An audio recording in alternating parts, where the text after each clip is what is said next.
unas características que son muy rígidas, que son muy estrictas.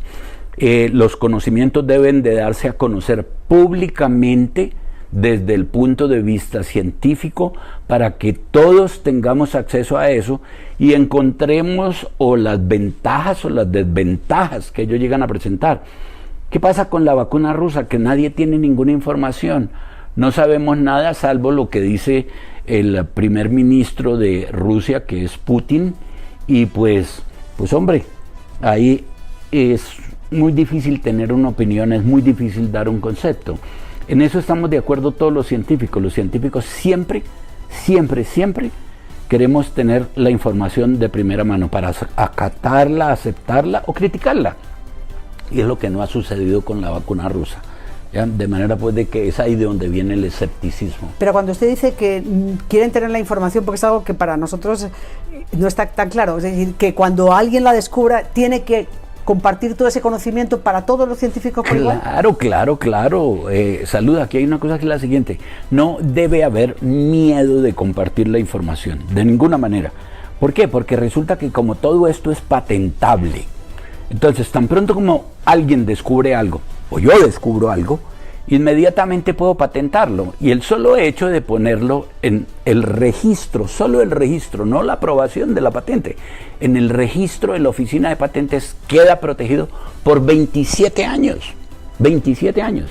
Y nadie puede robarse ese conocimiento. Todo el mundo tiene que decir, hombre, esta es la fórmula de los rusos y tiene que pagarle las regalías, royalties, como se dice. Esta es la fórmula de los norteamericanos y tiene que o aceptarla o rechazarla o decir la nuestra es diferente. Y si la acepta, tiene que decir, mire, yo acepto las condiciones por la cual y cómo fue creada, las condiciones mediante las cuales la producción significa que esto o aquello, y fuera de eso tengo que pagarle porque usted desarrolló ese conocimiento y está patentado. Entonces, uno no puede preocuparse, uno no debe de estar escondiendo la información o guardando la información porque está protegido, totalmente protegido por las patentes, de manera pues de que no veo razón para no soltar la información. Xavier, en Rusia, ¿usted ha sentido que se ha recibido la noticia con euforia o con escepticismo? ¿O una mezcla de las dos? Con una mezcla de las dos, pero es que Rusia todavía está en la fase de escepticismo sobre la propia enfermedad del coronavirus. Aquí lo que ha imperado durante mucho tiempo es el miedo a otra cuarentena, ¿no? Lo que a muchos rusos más les ha llegado, más que las explicaciones científicas que hayan podido recibir, es el saber que la hija de Vladimir Putin es una de las personas que se han prestado a esta vacuna. Putin lleva 20 años en el poder y sí que si hay algo que sabe es en qué lenguaje dirigirse a los rusos. Y bueno, con ese simple detalle que dejó caer el otro día mientras hablaba con personas de su gobierno, a un sector de la población por lo menos le tranquiliza un poco. Hay que decir que esta vacuna se va a emplear en primer lugar con los sanitarios y con los profesores. Es verdad que se ha corrido mucho, pero han dicho las autoridades rusas que lo que van a hacer es que van a hacer un registro digital de todas las personas que se han prestado a esta vacuna. Así que de momento en Rusia hay más que euforia, hay algo de escepticismo, pero desde luego algo más de tranquilidad que hace un mes, por ejemplo. Xavier, ¿me permites hacer una observación? El hecho que una persona permita en un momento determinado que le apliquen la vacuna, realmente para mí no significa nada. Se lo cuento. ¿Qué es lo que está sucediendo cuando le aplican la persona? Mirando a ver si es segura, es decir, si no le hace daño a nivel renal, a nivel pulmonar, a nivel de la sangre, etcétera, etcétera. Es lo que denominamos los científicos seguridad. Lo otro es inmunogenicidad, es decir, la capacidad de inducir defensas que sean capaces de matar al virus en el tubo de ensayo o como hacemos nosotros a nivel de los modelos experimentales, en este caso, en el caso de los monitos aotus. Entonces, eso es lo que se llama inmunogenicidad. Y lo otro es la capacidad de protección, o sea, protectividad. es qué tanto después de que usted ha sido vacunado, ha encontrado que la vacuna no le ha causado ningún daño, que le produjo los anticuerpos o la respuesta de los glóbulos blancos, qué tanto protege a la gente. Eso es lo que no se ha hecho en ninguna, absolutamente ninguna de estas vacunas que se están comprobando hasta hoy en día. Lo único que le dicen a uno, mire, vea, esa vacuna, la de Glaxo, la de Pfizer, la de Moderna, es segura porque dentro de las 100.000 personas que vacunaron no indujo ningún daño ni renal, ni hepático, ni tampoco pulmonar. Segura, segura, segura. Y lo otro es que induce anticuerpos o induce defensas. Pero déjeme, yo hago una observación, que esto es para todos mis compatriotas. No nos dejemos engañar por eso. Que lo máximo que nos están diciendo a nosotros es que produce anticuerpos que duran 26 días y el que más largo la ha llevado a 40 días. Entonces, se sabe muy bien, entre otras cosas, que las moléculas de este coronavirus que están aquí inducen defensas, pero son de muy corta vida, eso no duran más de 60 días.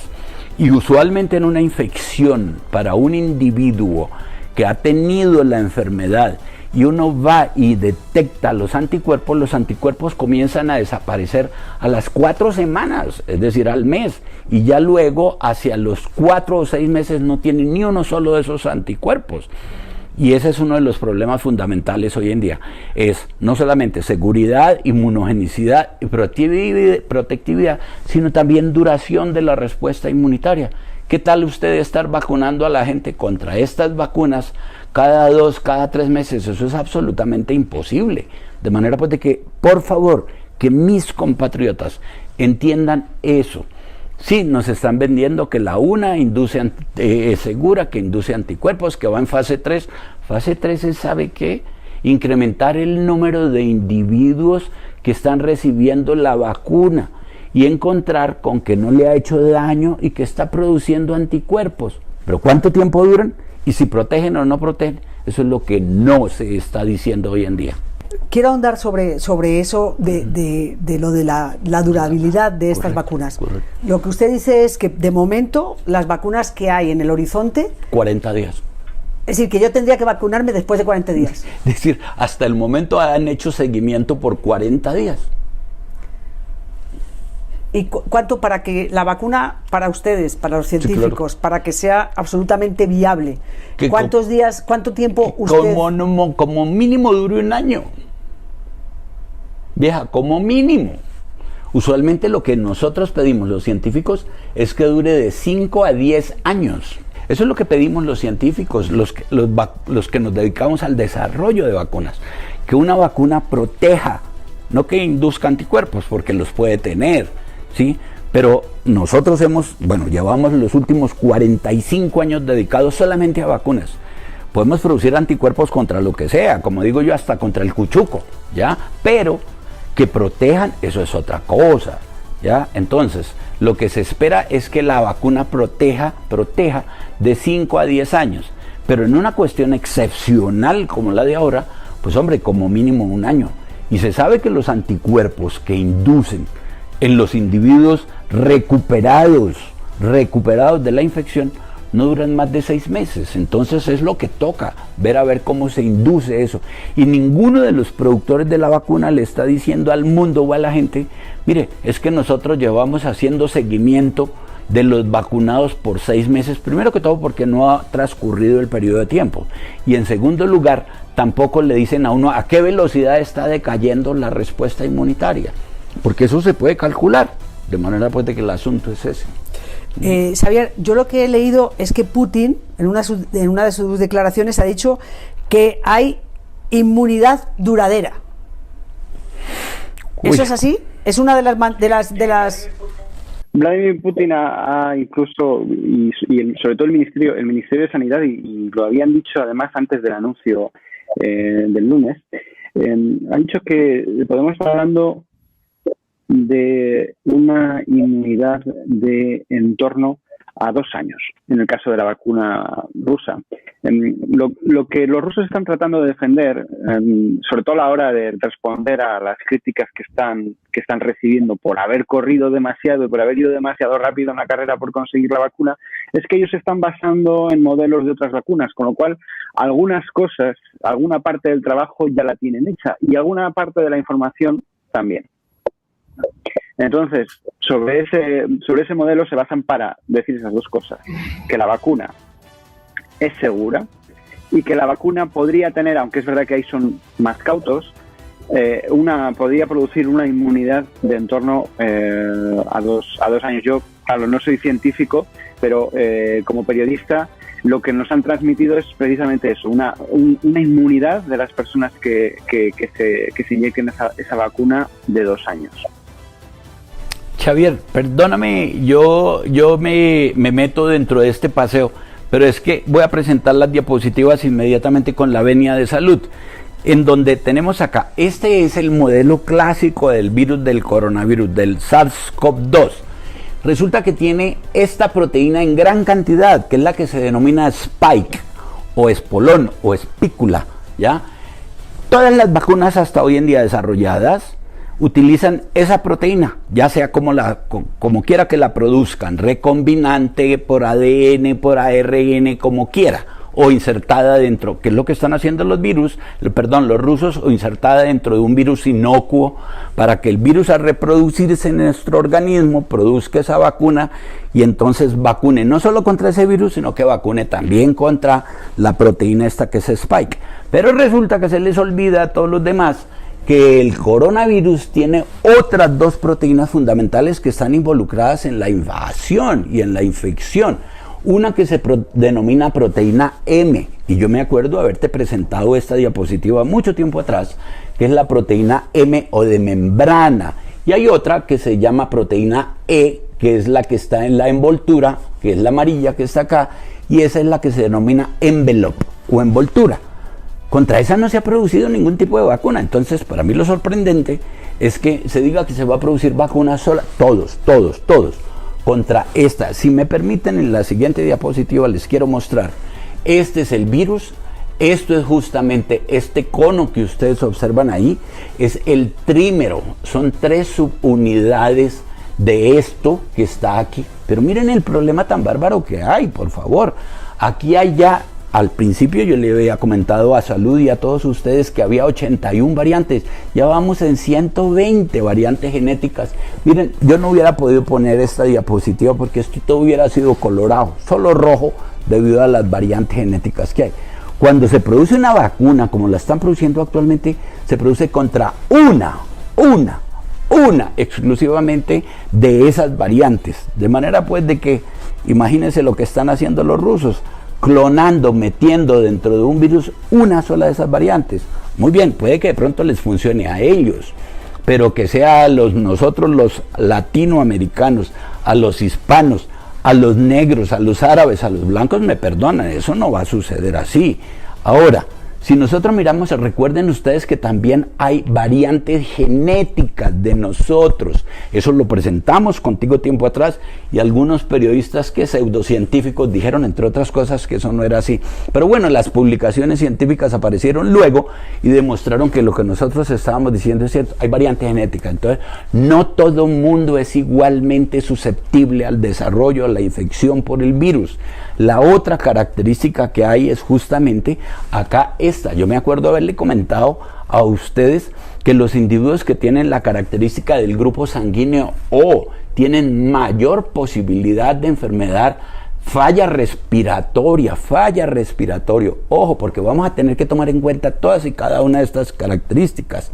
Pero también nosotros tenemos variantes genéticas que nos permiten producir una respuesta inmunitaria apropiada o no apropiada frente a las cosas. Es como tener la piel blanca, los ojos oscuros, los ojos claros, la piel oscura, la piel morena, la piel mestiza, etcétera, etcétera. Es igualito lo que pasa a nivel del sistema inmunitario.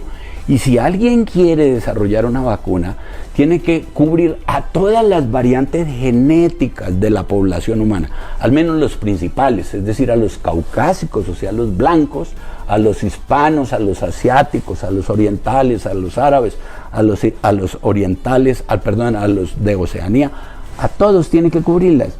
Muy bien, vamos a suponer que los rusos desarrollan una muy buena para ellos, con la variante genética de ellos, o que los británicos desarrollan una muy buena para la variante genética de ellos, o que los chinos desarrollan una para la de ellos, pero que le vaya a servir al resto de la población, perdónenme,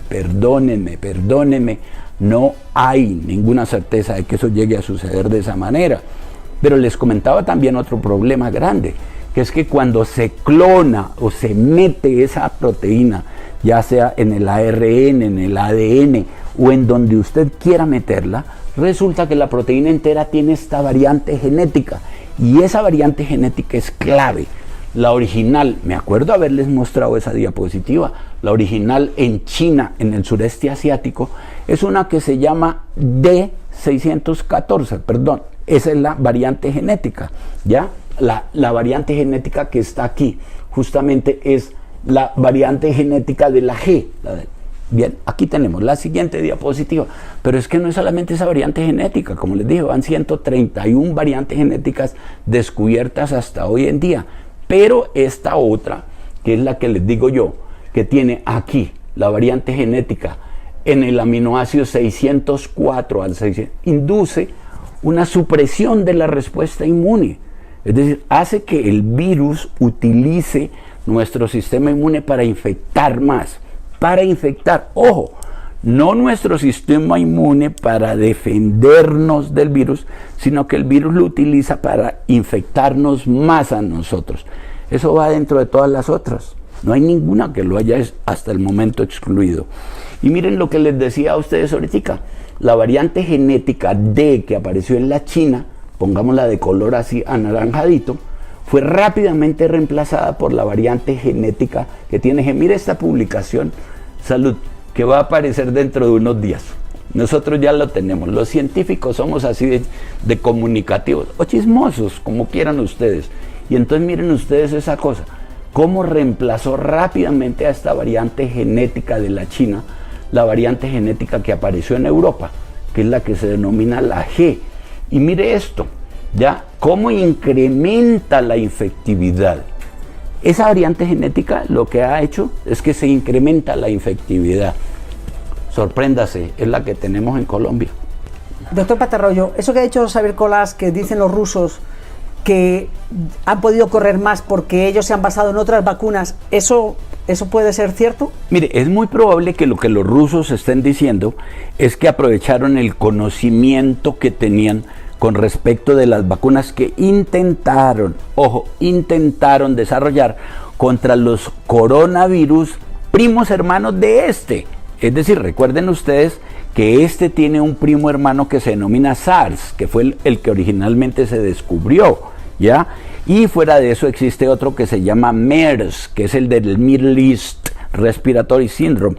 Probablemente basado en ese conocimiento pudieron haber hecho, pero no podían haber insertado ya fuera el gen dentro del virus, como le voy a mostrar en las, pase más rápido, ahí está, haber insertado dentro de este virus, haber insertado el gen, porque resulta que no se había descubierto, ese no estaba publicado y no apareció sino hasta febrero 9 del presente año.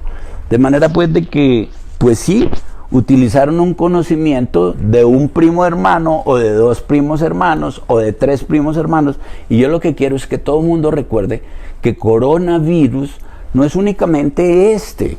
Hay coronavirus de todas las especies animales, los hay de ratones, curíes, cobayos, micos, etcétera, etcétera. Probablemente tuvieron un conocimiento previo de qué hacer con algunas de esas moléculas de los primos hermanos, pero no de esta molécula. Esta molécula apareció justamente, como les decía, en febrero 9 del presente año.